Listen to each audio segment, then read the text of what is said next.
તો હવે આગળ વાત કરીએ સુરતમાં ખજોદ ડમ્પિંગ સાઇટમાં લાગેલી આગ આખરે કાબૂમાં આવી। 4 દિવસ બાદ આગ પર કાબૂ મેળવાયો।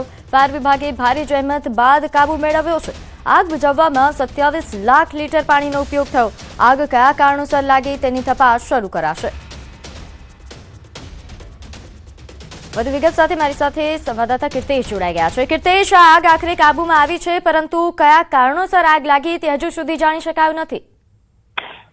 બિલકુલ, સુરતના ખજોદ વિસ્તારમાં જે મહાનગરપાલિકાનું કચરા પ્લાન્ટ છે ત્યાં આગળ 2-3 દિવસ પહેલા આગ લાગી હતી। જો કે આગને કાબૂમાં કરતા ફાયર વિભાગને 3 દિવસ લાગ્યા છે। 27 લાખ લીટર પાણીનો મારો કરીને આગ પર કાબુ મેળવવામાં આવ્યો છે। હજુ પણ 3 થી 4 જેટલા ફાયરના જે ગાડી છે તે પાણી મારી કુલિંગની કામગીરી કરી રહી છે। કહી શકાય આજથી 50-52 દિવસ પહેલા જ આ પ્રકારની આગ લાગી હતી, તેની તપાસ શરૂ કરવામાં આવી હતી। તે તપાસનો રિપોર્ટ હજુ તો આવ્યો નથી। ત્યાં તો બીજી વખત આગ લાગી છે, ત્યારે હવે આગ પર કાબુ આવી ગયા બાદ આ આગ કેમ લાગી છે તેની તપાસ ફરીથી ચાલુ થશે કે કેમ, તેના પર સવાલો ઉભા થયા છે। કારણ કે 200 કરોડ કરતા વધુ મોટું કચરાનું આ કૌભાંડ હતું। આ કૌભાંડ આખું દબાવવા માટે 52 દિવસ પહેલા આગ લાગી હતી। તેનો જે તપાસનો અહેવાલ છે, રિપોર્ટ મંગાવવામાં આવ્યો હતો। એ રિપોર્ટ આવે પહેલા ફરી એકવાર આગ લાગી, એટલે ઘણા બધા સવાલો મહાનગરપાલિકાના અધિકારીઓ, કોન્ટ્રાક્ટર પર ઉભા થયા છે। અને વિપક્ષ કહી શકાય કે કોંગ્રેસ કે જે સત્તામાં હતી તેના દ્વારા પણ આક્ષેપ કરવામાં આવ્યો છે કે કચરા કૌભાંડ સૌથી મોટું સુરત મહાનગરપાલિકાનું કૌભાંડ છે,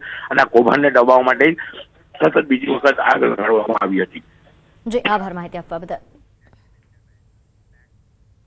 આગળ વાત કરીએ વડોદરામાં રણોલી જીઆઈડીસીમાં આગની ઘટના સામે આવી છે। મોડી રાત્રે કંપનીમાં ભીષણ આગ લાગી।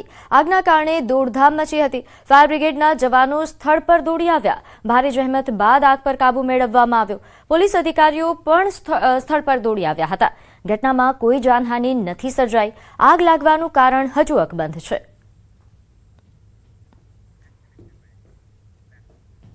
તો અમદાવાદમાં મોડી રાત્રે ફ્લેટમાં આગ લાગવાનો બનાવ સામે આવ્યો છે।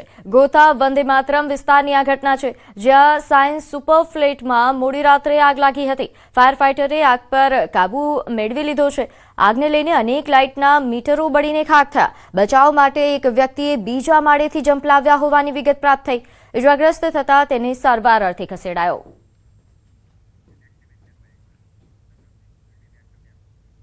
સુરેન્દ્રનગરના ચોટીલાના ડેપ્યુટી કલેક્ટર દ્વારા 19 ભૂમાફિયાઓ સામે કાયદેસરની કાર્યવાહી હાથ ધરાઈ છે। ભૂમાફિયાઓને 3 જિલ્લાની હદમાંથી તડીપાર કરવામાં આવ્યા। સુરેન્દ્રનગર, રાજકોટ, મોરબી જિલ્લાની હદમાંથી આ ભૂમાફિયાઓને તડીપાર કરવામાં આવ્યા છે। ગેરકાયદેસર ખનીજ સંપત્તિનું ખનન કરી પર્યાવરણ, મકાન, સરકારી મિલકતને નુકસાન કરવામાં આવ્યું। આ ઉપરાંત મજૂરોના મોત સહિતની પ્રવૃત્તિઓ બદલ કાર્યવાહી થઈ છે। ઉલ્લેખનીય છે કે ગેરકાયદેસર ખનીજ સંપત્તિના ચેકિંગ દરમિયાન ભૂમાફિયાઓ દ્વારા અવારનવાર સરકારી અધિકારીઓ અને કર્મચારીઓ સાથે રકઝક અને ઝપાઝપીના બનાવો પણ બનતા હતા, જેથી તમામ ગેરકાયદેસર પ્રવૃત્તિઓ બદલ આ ભૂમાફિયાઓ સામે કડક કાર્યવાહી કરી તમામને તડીપાર કરવામાં આવ્યા। વધુ વિગત સાથે મારી સાથે સંવાદદાતા અક્ષય જોડાઈ ગયા છે। અક્ષય, સુરેન્દ્રનગરમાં અવારનવાર ભૂમાફિયાઓ વિરુદ્ધ કાર્યવાહી થતી હોય છે, આ જે કાર્યવાહી સામે આવી છે વિગતે જણાવશો।